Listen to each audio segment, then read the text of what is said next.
lagi setelah sekian abad sama teman bicara. Ada Reza, ada Uli. Jadi podcast kita hari ini bakal membahas seputar pilihan nih Kak. Karena pada dasarnya kan hidup itu sebagian besar tentang memilih kan. Maksudnya setiap proses kehidupan kita lah, kita pasti harus menentukan pilihan kan. Nah, tema kita hari ini memilih orang yang tepat. Milih orang yang tepat. Lo udah milih orang yang tepat belum ya? Insya Allah udah. Kenapa sih kita ngomongin tema ini kan? Kenapa lo? Kenapa ya? Jadi emang banyak sih keresahan apalagi kan umur kita udah berapa besok tua banget. Aduh jadi malu nih buat Jadi biasanya kan orang-orang rata-rata penduduk Indonesia itu 25 tahun ke atas ya udah wanti-wanti nih ya kalau misal lagi acara keluarga ditanyain, nah pasangan lo mana? Calon lo mana? Aku belum nikah gitu. Jijik banget ya denger itu doang. Bos. Nah, terus ya maksudnya di usia 25+ itu kan kita peralihan tuh Pak, dari pemuda remaja lah menuju dewasa. Jadi kayak dalam masa peralihan itu tuh kita dipaksa untuk mulai mikirin masa depan nih. Kayak pekerjaan mapan, terus habis itu udah punya tabungan apa belum? Ya salah satunya tentang Milih pasangan Iya, milih Jadi pasangan hidup. kalau ditanya kenapa belum nikah, kenapa? Karena ini kita masih milih. Nah, untuk memilih orang yang tepat ya kan. Dan untuk pertama kalinya di podcast kita kan sebelum-sebelumnya nggak pernah mengundang bintang tamu kan. Ya berasa banyak banget episode Ya cuma di berasa udah terkenal banget dulu. ya mungkin di podcast kita sebelum-sebelumnya kan kita ya udah cuma berdua aja kan. Nah untuk podcast kita kali ini kita mengundang bintang tamu untuk jadi teman bicara kita di sini. Beliau ini nampaknya sosok dewasa yang dekat dengan anak muda juga. Siapa lagi kalau bukan Tante Tante Santuy Tanihatu. Tante Santuy Tanihatu. Halo Tante. Cara dipanggil apa nih? Tante? Kakak? Yang kemarin bilang sama Reza, dari seluruh skrip yang kalian kasih itu satu-satunya yang gue suka cuma Tante Santuy Tanihatu. Oh iya. Kesannya gue santuy banget. Santuy banget. Mantap Tante. Apa kabar? Baik. Puji Tuhan baik sejauh ini. Oke, banget semuanya ya. Kalian juga. Oke. Makanya kita ada di sini. Kalau kita nggak mau, kita di karantina. Apa namanya? Kalau Tante sendiri, ya kita ngundang Tante ke sini sebagai bintang tamu pastinya udah menemukan orang yang tepat dong. Ya, puji Tuhan udah dong ya. Bukan, akhirnya. Kalau udah menemukan orang yang tepat, Sedang proses. kita doakan. Buat yang belum tahu, Tante Santi ini udah menikah dan sudah punya satu orang perjaka. Lagi dewasa. Iya, dewasa. Yang mungkin ya bisa jadi sedang merasakan hal yang kita rasain juga kan. Iya. Sedang proses mencari orang yang tepat itu sendiri. Gimana sih awal Tante menemukan si orang yang tepat itu? Kalau misalnya sama orang yang tepat tuh jadi gini, apa yang tepat buat gue? Pastinya belum tentu tepat buat kalian, gitu ya. Jadi gue nggak bisa pakai patokan bahwa ini loh formula untuk mendapatkan orang yang tepat. Itu nggak bisa gitu. Karena masing-masing orang punya ceritanya sendiri, masing-masing orang punya ukurannya sendiri. Orang yang tepat buat mereka itu seperti apa? Tapi kalau dari pengalaman pribadi sih sebetulnya kalau boleh dibilang gitu ya, dari pernikahan kami yang baru 23 tahun itu baru lah ya masih kena Baru dikit lagi udah mulai 25 benar itu masih dikit banget dibandingkan sama yang udah 50 tahun kan 20 itu belum ada apa-apanya. Tapi dari pengalaman itu tuh satu catatan tuh gini, dalam beberapa kali situasi gitu ya, saya sekarang ngerasa kayak bagus-bagus gue kawin sama nih orang ya gitu. Jadi saya ngerasa kayak untung aja gue kawinnya sama dia gitu. Dan itu adalah titik dimana saya ngerasa bahwa ini adalah orang yang tepat buat saya gitu. Karena gue ngerasa gue beruntung, gue bersyukur karena gue bisa nikah sama dia. Kalau dulu ditanya waktu awal-awal gitu ya, kalau ditanya seberapa apa sih patokannya gitu, Saya cuma ngerasa mulai jalan sama suami saya itu, waktu itu cuma ngerasa gue mesti jadian sama nih orang karena orang ini baik. Baiknya itu dalam artian dia membuat saya merasa saya terlindungi. Karena saya kan cukup dekat sama kakak saya ya. Jadi saya merasa bahwa orang ini punya sosok yang membuat saya merasa nyaman, merasa aman gitu, merasa bahwa saya bisa jadi diri saya sendiri ketika saya berada bersama dengan dia. Saya nggak perlu terlalu menyesuaikan diri untuk untuk terlihat baik gitu di depan dia. Ya itu sih rasanya cuma itu doang gitu, kayak gue mesti usahain terus gitu jadian dari orang karena memang bagus. Ya puji Tuhan ternyata rasa itu bergayung bersambut gitu ya, karena ternyata dia juga punya rasa yang sama. Kalau nggak kan kesian juga ya gue gitu. Iya gitu kan. Iya gitu dan dan ketika kami menikah ya dalam perjalanan waktu sih memang ya pasti ada lah gitu. Anak kembar aja kan beda. Apalagi kalau misalnya terus kemudian kita berada bersama dengan orang yang berasal dari keluarga yang berbeda, pola asuh yang berbeda. Banyak benturan, banyak hal-hal yang membuat kaget gitu. Kalau masalah kita nggak lihat gitu, kaget. Gitu. Tapi balik lagi, kalau kita bicara orang yang tepat, ya dalam sebuah proses, dua-duanya harus mau membuka diri, mau belajar untuk menerima, mau belajar untuk mau berubah. Karena itu kan proses. Nah, kalau jadi toksik, artinya memang harus dibuat. Tapi tidak lalu kita dengan mudah bilang, aduh kayaknya gue nggak suka sama dia. Kalau kita boleh pilih, kita kan bilang yang paling cocok sama kita dong, cocok menurut kita gitu loh. Gue suka makan sambal, dia juga suka makan sambal dong, biar kita nggak rame kalau misalnya kita makan, gitu kan? Ya sih. Kalau gue suka nongkrong, pasti gue juga dapat pasangan yang suka nongkrong juga dong sama kayak gue. Kalau gue suka nonton horor, pasangan gue juga sih suka nonton film horor dong gitu. Tapi ternyata cocok tuh nggak kayak gitu. Ya betul. Ya nggak sih, Cocok harus sama. Gitu. Jadi cocok tuh harus kayak gitu. Nah, proses untuk bisa betul-betul menyesuaikan satu sama lain itu yang harus diniatin lah sama anak-anak. Dan dalam proses itulah saya bisa melihat bahwa sampai akhirnya kami menikah, dan ketika kami sudah menikah pun proses itu masih tetap kami jalankan gitu. Jangan dikira setelah 23 tahun kami masih udah nggak pernah bertengkar. Udah bertengkar kami kadang-kadang masih hebat sekali gitu ya, sampai lebih barbar. Oh iya, sampai kadang-kadang anak tuh suka bilang gitu ya, ibaratnya bendera putih yang gue nggak berpihak gitu, karena dia cuma anak tunggal. Tapi balik lagi ya itu ya, kesediaan untuk mau berubah, belajar membuka diri untuk bisa menerima kekurangan, karena kita sendiri juga bukan orang yang 100% punya kelebihan gitu. Dan itu rasanya sih dalam perjalanan menuju mendapatkan orang yang tepat itu buat saya dari titik yang dimana saya ngerasa kayak, duh, untuk gue kali dia ya. Kalau gue gak kayak begini, gue gak kebayang kok jadinya kan seperti apa. Itulah saat dimana saya merasa bagaimana orang ini. Berarti kalau boleh dibilang tuh yang bisa menerima kita gitu gak sih? Menerima kita, dan yang paling penting itu gini, rasakan aja ya. Orang itu punya kemampuan untuk membuat kita menyadari apa yang menjadi kelebihan kita. Dan itu berlaku juga untuk pasangan kita. Jadi kita diberi kemampuan untuk orang yang menjadi pasangan kita itu mampu mengeluarkan apa yang menjadi kapasitasnya dia, membuat pasangan kita menjadi orang yang lebih baik. Kalau saya menjadi orang yang lebih baik ketika saya bersama dengan si A, ya itu boleh loh diterusin untuk mungkin inilah yang sudah disiapkan. Nah, biar gimana pun juga kan orang menikah itu kan cari nikmat di dunia toh. Langsung cari belum sih gue. Ayo. Jadi kalau diambil sedikit berarti saling ya, kata saling itu harus saling, betul, saya setuju sekali. Karena kalau nggak saling nanti ada titik tertentu di mana salah satu merasa lebih banyak berkorban daripada yang lain. Kalau udah kayak gitu, itu paling capek ketika sudah menikah. Jangan sampai orang menikah terus merasakan hal seperti itu.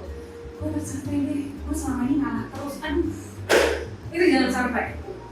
Karena kalau sampai itu sampai terjadi, itu capek. Orang pacaran boleh putus, tapi kalau misalnya sakit hati sih ya kalau pacaran. Tapi lebih sakit lagi ketika sudah menikah kemudian bercandain karena hal-hal seperti itu. Jadi ya sebelum itu ya memang harus membuka diri, masing-masing harus punya kekuatan yang sama supaya bisa saling memberi, saling mau berubah, bukan saling mengubah, tapi saling mau berubah. Karena kalau mau mengubah, pasti bentur lagi, pasti rempong gitu. Mantap. Gimana? Gimana gue jadi ngerasa oh oke. Dapat pencerahan ya? Iya, dapat pencerahan. Kok jadi gue sih? Bau-baunya yang Wah, apa nih? akan segera Bau badan. Bisa. Tidak ada yang perlu dikhawatirkan kalau kayak gitu.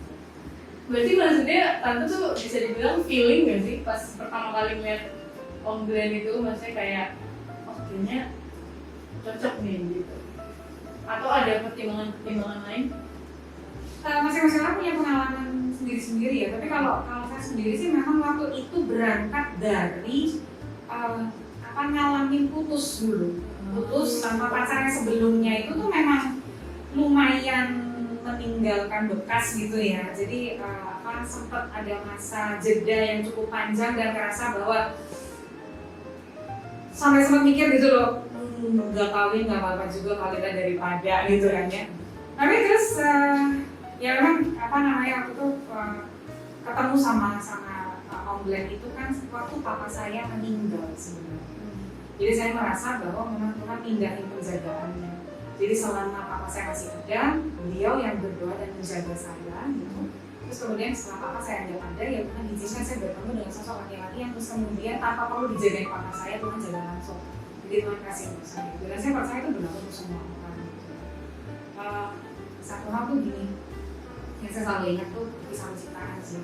Kalau kita percaya bahwa memang manusia sudah diciptakan gitu ya, Adam itu kan tidur ketika Hawa itu dari tulang rusuknya. Kondisi dia itu tidur. Dan Hawa waktu dia diciptakan itu, dia kan tidak cari-cari. Jadi dia nggak begitu diciptain, habis itu dia dilepas gitu untuk cari dia punya enggak. Tapi dikatakan bahwa Tuhan membawa Hawa ke hadapan Adam. Nah Adam itu dalam kondisi tidur, ketika dia buka mata terus dia tidak ada gitu. Enak ya kalau Jadi saya percaya begitulah caranya sebetulnya Tuhan menentukan jodoh masing-masing orang gitu. Kalau dibilang kita memilih, sebaiknya memang bukan kita yang memilih, tapi Tuhan yang pilih kan, karena dari awal kisah penciptaan itu begitu Tuhan cerita bagaimana Tuhan menjodohkan manusia. Yang satu dibuat tidur, dia nggak ngapa-ngapain, tapi dia sudah mencari. Karena ada ya diceritakan itu, dia melihat seluruh ciptaan, tapi tidak ada yang sepadan sama dia. Itu Tuhan yang siapkan. Dia tidur, Tuhan siapkan. Begitu terjadi, si perempuan dihantar ke depannya si laki-laki. Dan itu konsep itu menurut saya sih masih berlaku. Cuma memang untuk sampai di titik bahwa kita percaya bahwa Tuhan yang akan memilih, kalau kita membuat perkara yang mudah. Orang disuruh tutup mata, dikabul tuh dulu baru buka mata untuk lihat, itu memang sulit sekali. Karena kita kan sekarang kebanyakan tuh lihat dulu baru nanti berdua Tuhan bersama ini boleh ya. Ya kita kita kayak gitu.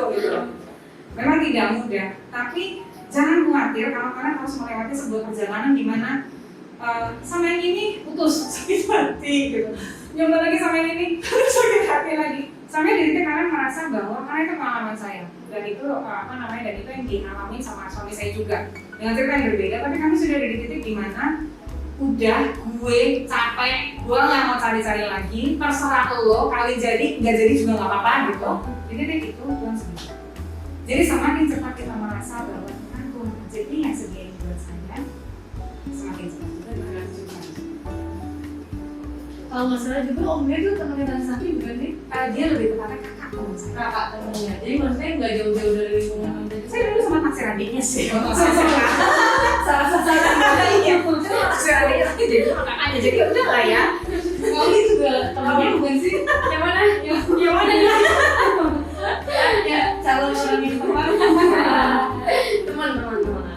Karena maksudnya banyak juga pengalaman yang orang-orang yang saya dengar ya, maksudnya cari pacar sana sini, cari pasangan sana sini, tahu-tahunya ketemunya ya yang ternyata tuh ada di sekelilingnya. Dan awal dong. Dan sebenarnya memang sudah disediakan dari awalnya gitu kan. Cuma ya namanya kita gitu kan. Kalau belum muter-muter kan rasanya belum puas ya. Orang Indonesia kan kalau ada yang ribet kenapa? Betul sekali. Kalau nggak ribut kan gratisan. Aduh, realistis ya, realistis ya. Bersusah-susah dulu karena perjuangan itu tuh penting. Ya itulah apa namanya, kalau bisa mengurangi rasa sakit ketika patah hati, kenapa kita harus melewati proses patah hati kawan. Ya, tapi kalau memang Tuhan izinkan itu menjadi bagian untuk kita lewatin supaya kita menjadi pribadi yang lebih siap, sudah jangan berproses. Nikmati proses. Ya jangan tak. Percaya aja gitu, kamu sudah melakukannya, pasti.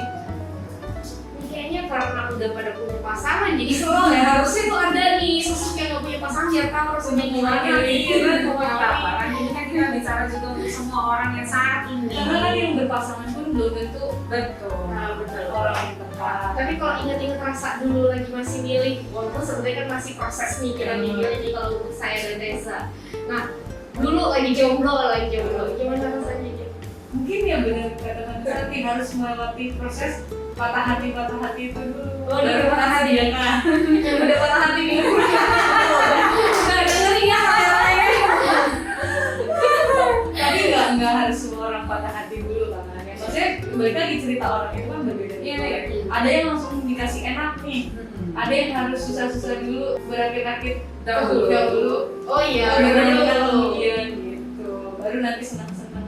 Ini sebenarnya aku ada artikel nih kan. Jadi artikelnya itu tentang jodoh itu bukan takdir, ini strategi cara cari pasangan yang realistis.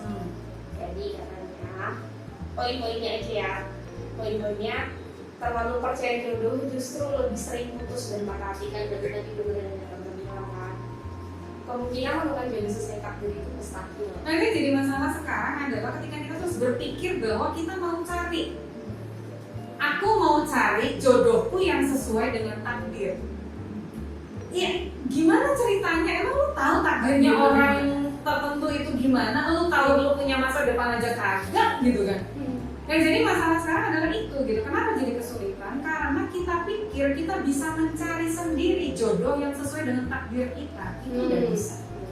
Itu yang makanya tadi kita kembalikan lagi bahwa kan jodoh itu udah ada yang ngatur. Makanya deketin aja yang ngatur gitu loh. Nah itu realistis. Nah gitu, deketin aja yang ngatur gitu ya. Mau buka mata untuk terus kenalan sama banyak orang itu gak masalah gitu.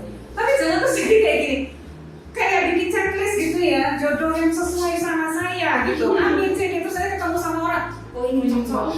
Ya nggak bisa gitu kan, gitu loh. Nah itu kalau kita mengupayakan sendiri untuk mencari jodoh supaya sesuai dengan takdir, itu yang kecil sekali kemungkinannya.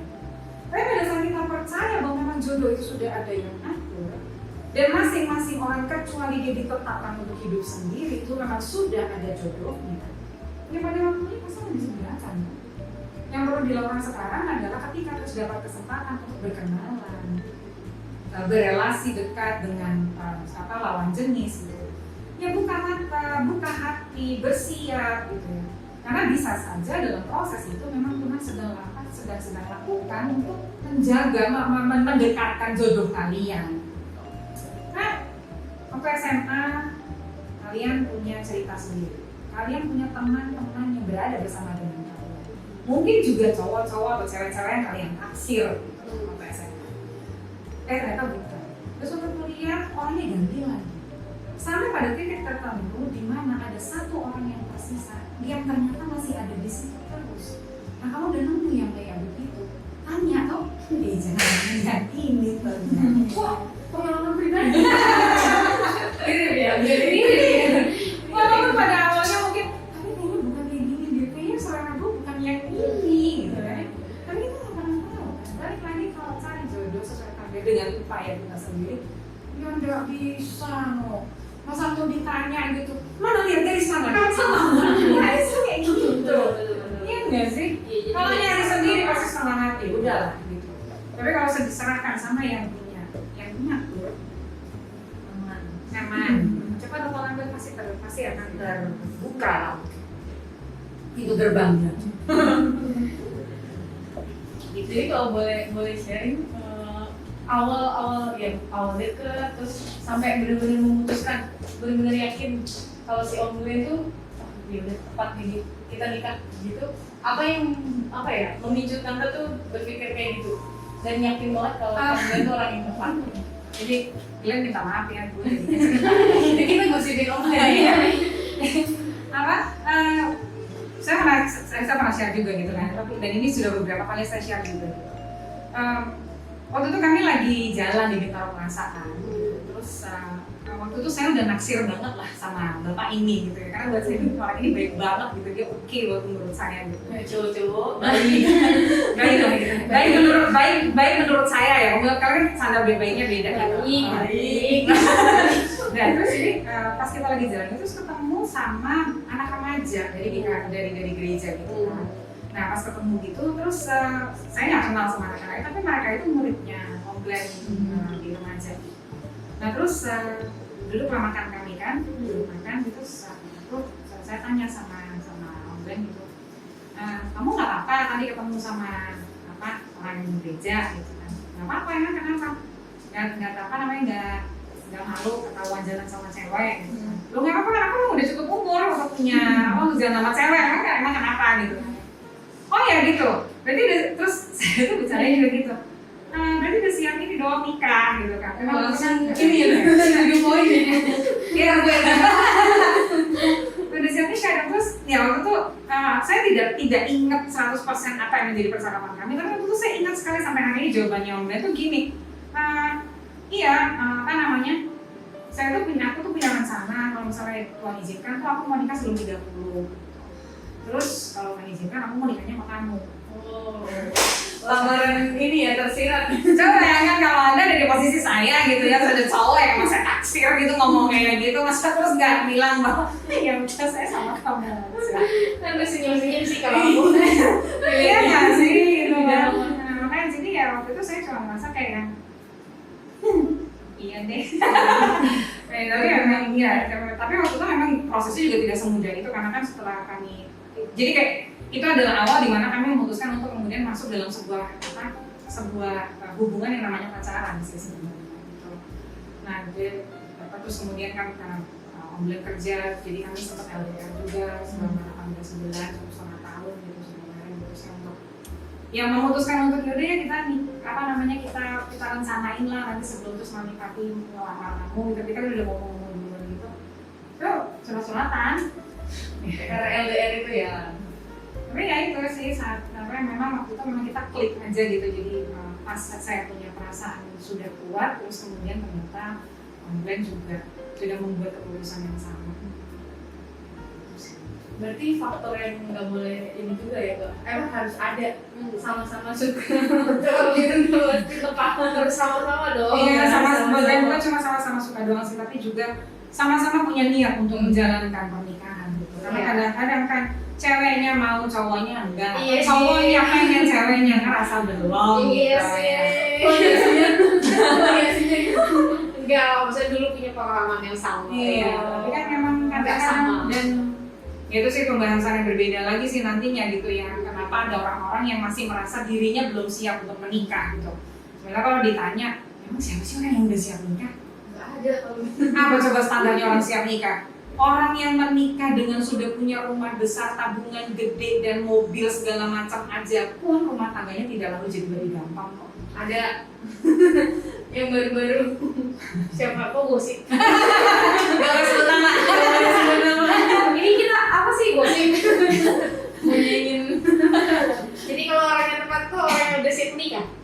Sama-sama siap untuk Sama-sama menikah. siap, jadi bukan cuma sekedar siap menikah, tapi lebih siap, sama-sama siap menjalankan hubungan itu. Dan menjalankan hubungan itu, terus kemudian setelah menikah juga betul-betul siap untuk menjalankan pernikahan apapun juga yang terjadi di depan. Karena kan semua buku tentang pernikahan, apapun juga yang disediakan oleh orang-orang tentang pernikahan yang berhasil, pernikahan yang sukses itu kan ditulis oleh banyak orang yang bukan saya.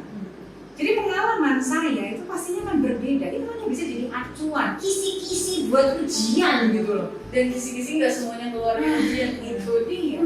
Sering kali yang terjadi, kok ini gak ada di buku? Nah kan gitu. Ini gimana nih cara jalaninnya? Itu loh. Jadi betul banget ketika kalau orang memulai untuk berhubungan dengan serius gitu ya, masuk masa pacaran dan berhubungan dengan serius, siapkan hati untuk hal yang satu itu. Siap untuk menjalankan hubungan apapun yang terjadi. Kalau memang harus ada perubahan, ya lakukan. Kalau itu adalah untuk kebaikan, untuk membuat kita menjadi lebih dewasa dan lebih siap lagi memasuki pernikahan, lakukan. Tapi kadang gitu kemudian masuk ke pernikahan, bersiap lagi dengan hal yang berbeda. Karena tantangannya akan lain kan kalau yang gitu. Masing-masing harus terus mempersiapkan hati, membuka diri supaya ya gimana ya, hidup itu perjuangan, Jenderal. Iya, itu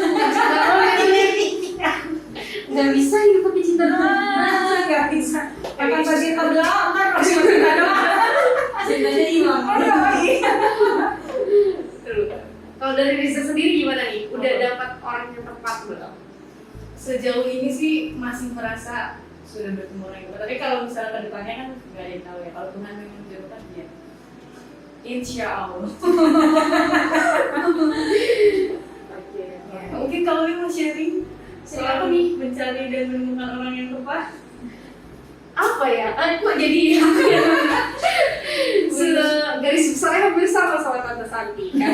Awalnya teman ya, berarti bener kan? Kita harus kenal dulu lawan aja. Emang mau berantem? Ya lawan kan masih Lawan jenis.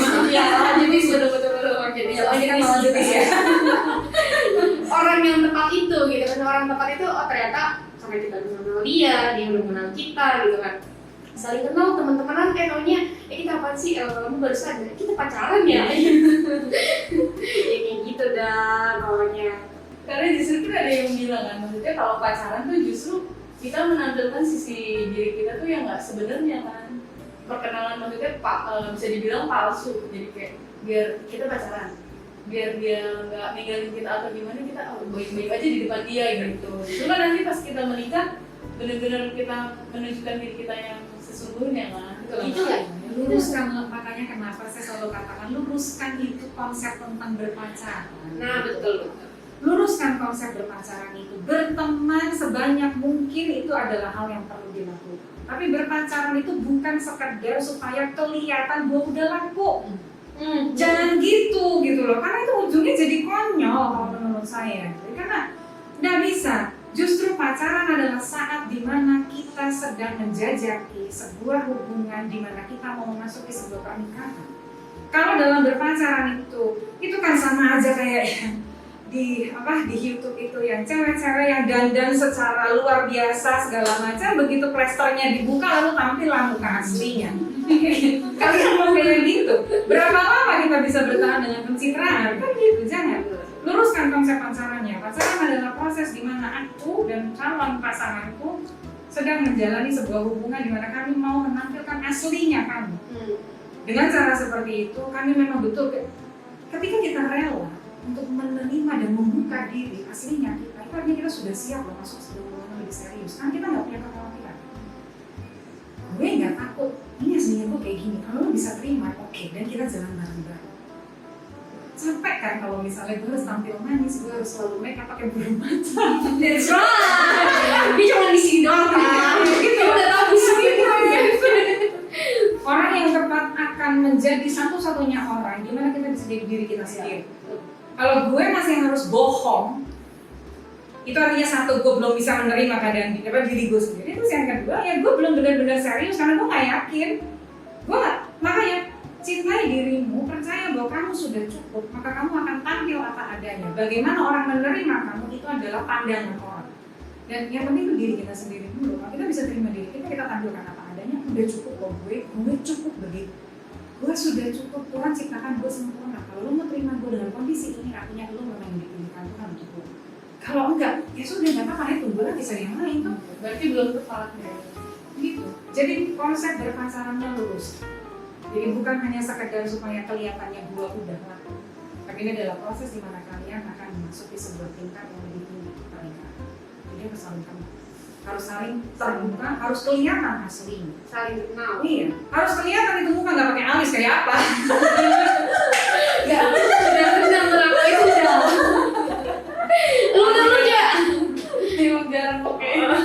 Jarang beda ya. Gitu.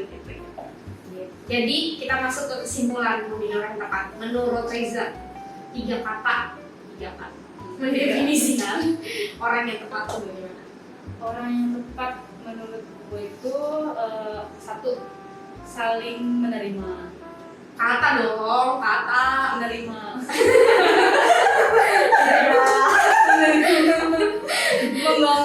Membangun rumah tangga. Asik. Membangun. Yang ketiga, mencintai. Asik. Berat ya. Menerima, membangun, dan cintai. Kalau menurut lo apa, Pak? 3 kata. 3 kata. Mengenal, jujur, berkomunikasi. Tadi kita catat ya. Kalau dari Tante Santi sendiri? 3 kata kan? Iya. Iya. Membuat aku tertawa. Asik. Tapi bener sih, karena kan bahagia terus. Kata-kata definisi yang bagus sih, nggak muluk-muluk ya. Buat aku tertawa. Dan itu akan terasa ketika kalian sudah mulai dari sejak kalian pacaran udah terasa. Karena hidup udah cukup pusing ya, jadi kalau ada orang yang bikin pusing juga, pusing banget kan? Ya, karena sampai hari ini Om Glenn itu selalu sukses membuat aku tertawa. Hebat. Beri tepuk tangan untuk Om Glenn. Tapi balik lagi kalau Tante Santinya nggak ketawa, berarti tinggal menyelesaikan kan? Soalnya itu kadang kan gitu Kak, maksudnya walaupun nggak lucu, kalau kita cinta ya udah ketawa. Gitu. Berarti malah lucu. Ya, tertawa itu kan datang dari hati yang bahagia. Iya. Loh. Kan membuat kita tertawa itu kan artinya memang itu mencakup semua. Pernikahan yang bahagia itu adalah pernikahan yang memang salah satunya membuat kita bisa tertawa. Ya, jadi obrolan kita sampai sini dulu. Doain akan lebih banyak episode lagi dari teman bicara. Ya. Terima kasih Tante Santi udah Sama-sama, jadi Tante Santi. teman bicara kita Salam di episode kali ini. Glenn dan Ika. Ika. Oke, Deo. Terus tungguin podcast kita ya di teman bicara dengan di Instagram apa Kak? Bicara.teman. Jangan lupa follow ya. Di sini. Dah.